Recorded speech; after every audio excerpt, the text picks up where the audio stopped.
for the shininess. It also allows our cooks to add the flavoring of 1.5 to 2 ounces, depending on what they are making, for a batch of 60 to 75 pounds of candy. After they use the candy puller, they will then bring their parts over to our construction tables.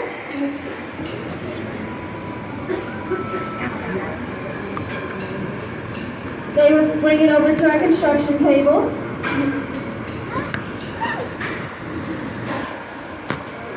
Looks like they're working on one.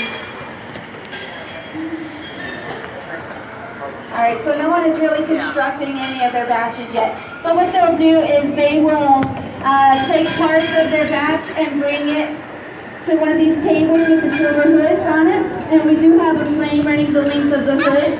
And that's just to keep the candy from cracking while they are working with it.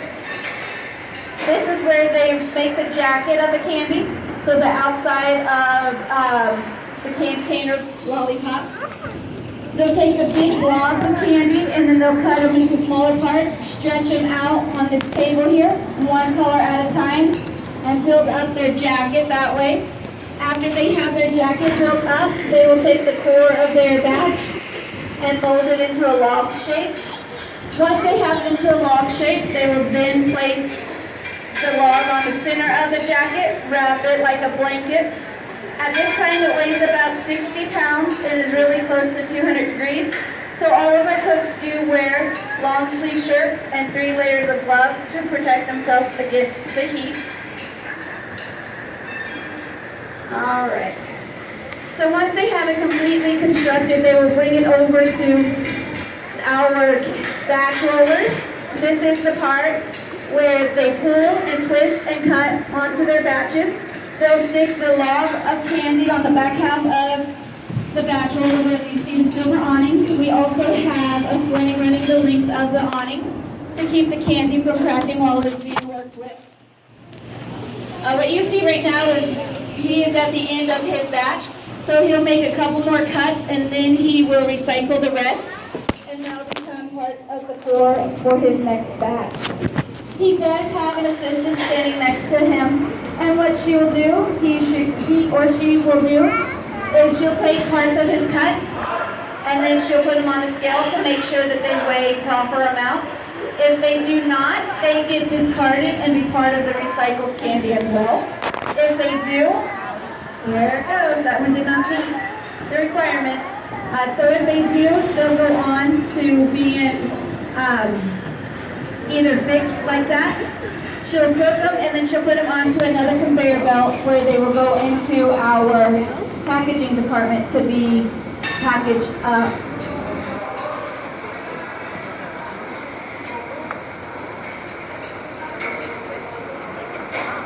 Does anyone have any questions?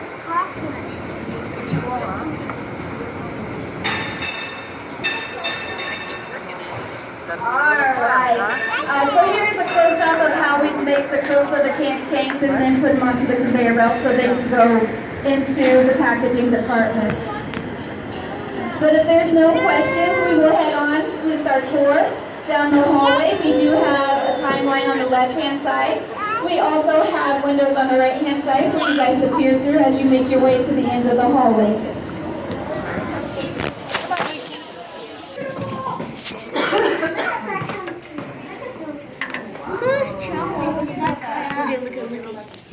It's going so slow. Look at it, look. They're falling in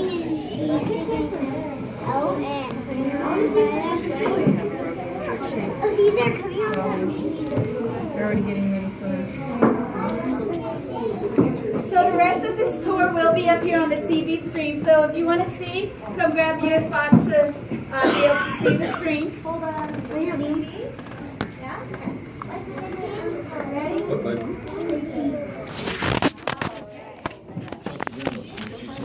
I think yes.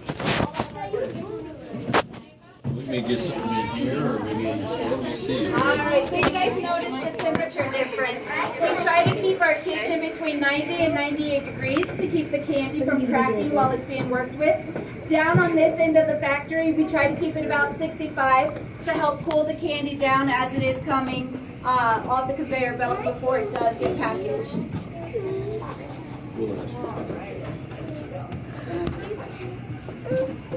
Alright, so the candy canes that were being made in our factory are now, well, should have been coming off of the conveyor belt. I have no idea what that is on the other conveyor belt now. Well, say gay. But all the products we do make here at Hammond's, it will go through metal detectors, just because we still use a lot of the equipment from the 1920s. So if anything has flaked off in the process of cooking or cooling, we will find it as it goes through the metal detectors. So we do have employees that stands at the end of these conveyor belts, grabbing the candy canes one at a time. Grabbing them one at a time and sliding them into their plastic sleeves. Once they're in their plastic sleeves, they will be heat sealed and then taken over to our labeling area. They're cleaning it up. And what they'll do here is they'll put all the labels that you see on our products, all of them are done by hand. That's the way Carl Hammond started the business, and that's the way Hammond's is going to continue to run for as long as it's in business. After they label them, they will package them up and ship them out all across the world. We've recently added 2 new rooms to our factory. The first one is our popcorn room. It is off to the left-hand side of our factory through the plastic flaps there. And what they'll do is they'll take regular popcorn kernels, put them into the bottom 3 kernel poppers there at the bottom of the screen. Once they are popped, they'll add seasonings such as dill pickle, sriracha cheddar, s'mores, churros, caramel, or cheesy, cheddar cheese. Once they add the seasoning on, they'll dump it out onto the trays below the poppers to let it cool off. Once it's cooled, they'll transport it to the hopper on the right-hand side of the screen, where they will slide a plastic bag underneath the opening to be dispensed into the...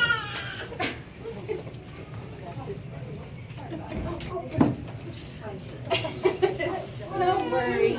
To where the popcorn will be dispensed. Once it's dispensed, they will heat seal it, label it, package it, ship it all out from this one room here. Our next room is not in production today, but it is our cotton candy room. This is the second messiest room of our factory, just because cotton candy is light and fluffy, so it'll be everywhere. On the cameras, the ceilings, the walls, the floors, the employees themselves. So they are covered head to toe with protective gear, with face masks, so they don't have to inhale all of that sugary goodness or go home smelling like cotton candy. It does take about 2.5 hours to clean this room, just because it is sticking everywhere, so it does take a while to get this room cleaned per day. This is the only room in the factory where we have waste. Anyone who's made cotton candy or who's eaten cotton candy know that it doesn't always turn out perfect. So the parts that's not perfect, they will get tossed into the garbage. We do, however, make up for it with our hard candy, where we recycle everything with the hard candy. They like to horse around over there too. Alright, so the first messiest room of our factory would be our marshmallow room when it's in production. This is the area where we make our Mitchell Sweets, the candy that takes 3 days to make. The first day they'll make multiple batches of marshmallows, pour them out on these 2 45-foot long tables. The entire second day they do absolutely nothing. They just let it sit there. Let it sit there to dry and rise up a little bit. And then on the 3rd day, they'll take the left-hand side of these tables, cut them up into little squares. After they're cut into squares, they will package them up, label them, and ship those to Williams-Sonoma. If they are on the, did I say left? Okay, sorry. If they're on the right-hand side of the table, they'll cut them up into foot-long strips, take them back to our kitchen where they will dunk them in chocolate or caramel or whatever topping that they're dunking them in. Set them up on drying trays to dry. Once they are dry, the machine to the left of the table, they'll slide the strips of Mitchell Sweets into the machine where it'll cut it up for us. It will wrap the Mitchell Sweet for us. Once it wraps it, we have to label it, package it, do all of that good stuff by hand, and then ship it out all across the world. We ship to places like Australia, Argentina, Tokyo, Italy, Canada, Mexico. We also ship stateside, so if you guys are here visiting from another state or out of town and don't want to take your purchases back with you on the plane or car ride, we do offer the service of shipping it for you to your doorstep. This is the only Hammonds factory, so when you're out and about and you see Hammonds, it all came from this one factory here. Does anyone have any questions? No questions. All right, that is the end of our tour. I do want to thank you guys for coming out to Hammonds and spending some time with us. As you head into our retail store, I will be handing out samples. And I just want to thank you guys again for coming. Oh, careful. For coming out to Hammonds, guys. Okay. Yep. Did you drop your phone? Yes.